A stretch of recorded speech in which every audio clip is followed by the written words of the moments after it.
Cuma ni lebih orang yang aku mahu.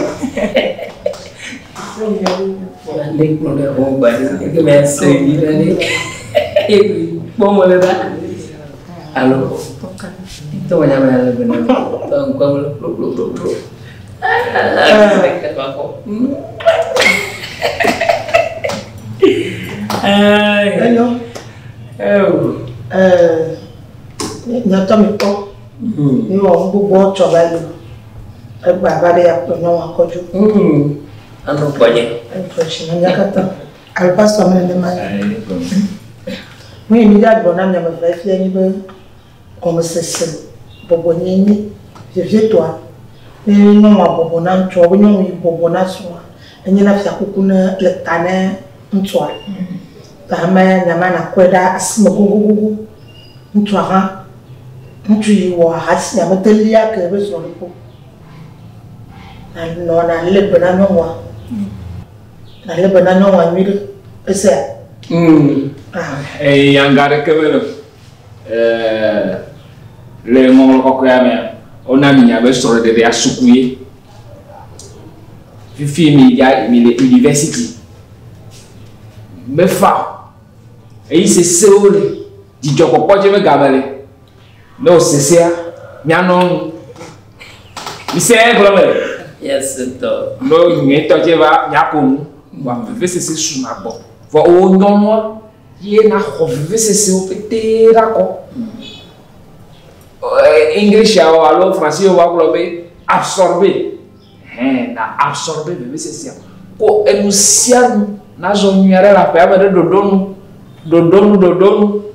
ye ko ye magolonani danyale penani aloko akasi boko e bolano na togolo me ni o le jam nyancho mi nyani ko be dia e vivina ko sereka da be boko e jorogbe awo be desro lo yo misenya lo honyo pula anenyo masnya nyong ya fu ya makwa fipo ya aha silo anyema gawo nga agrom ya ko bedara ko maga to gedika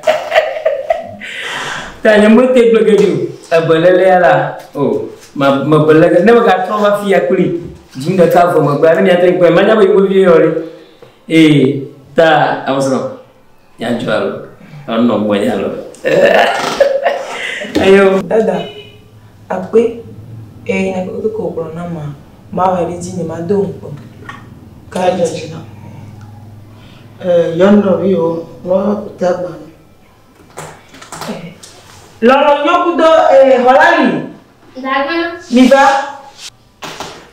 mau dia zabe on hola kuato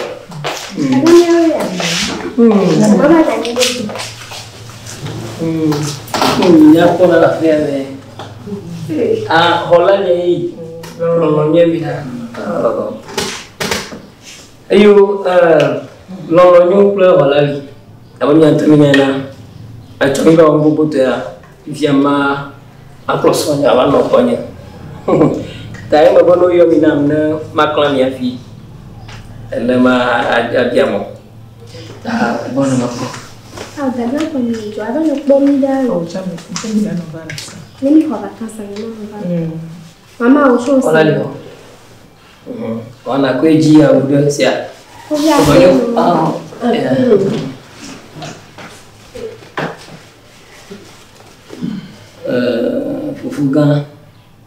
fugan totoa ya uma koina bubuto ta uma kwe defia ni zada am so na bia kulo fugan ga ku man totoa na mapo ya wa utona kuna mama sia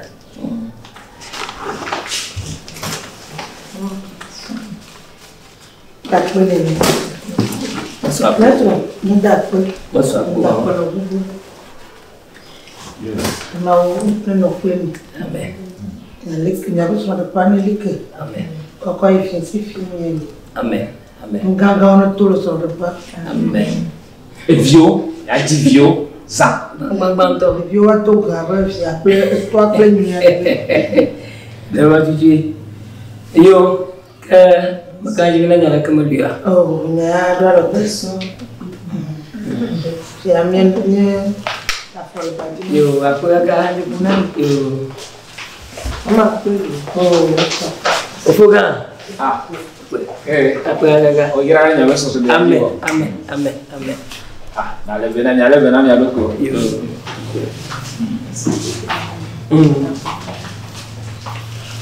Itu baru soalnya maksudnya. Iya.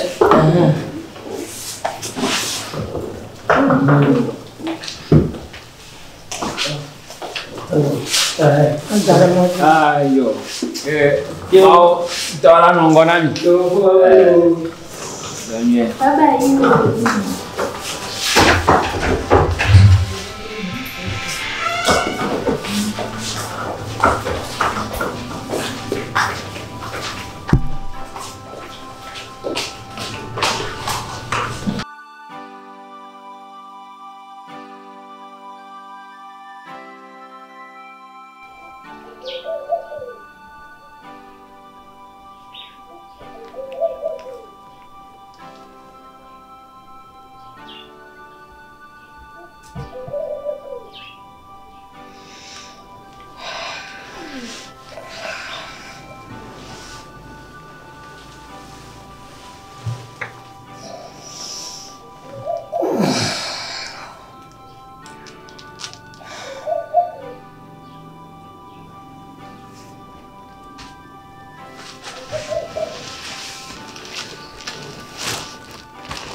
Bene.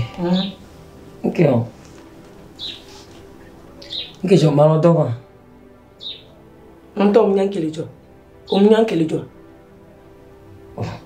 Kejo. Kejo. Wa gase gamekwa. Ino no medika, gase gamekwa no medika. Jo dasi mi to ma onu no ogbe. No me ule vo mi la no gbogbo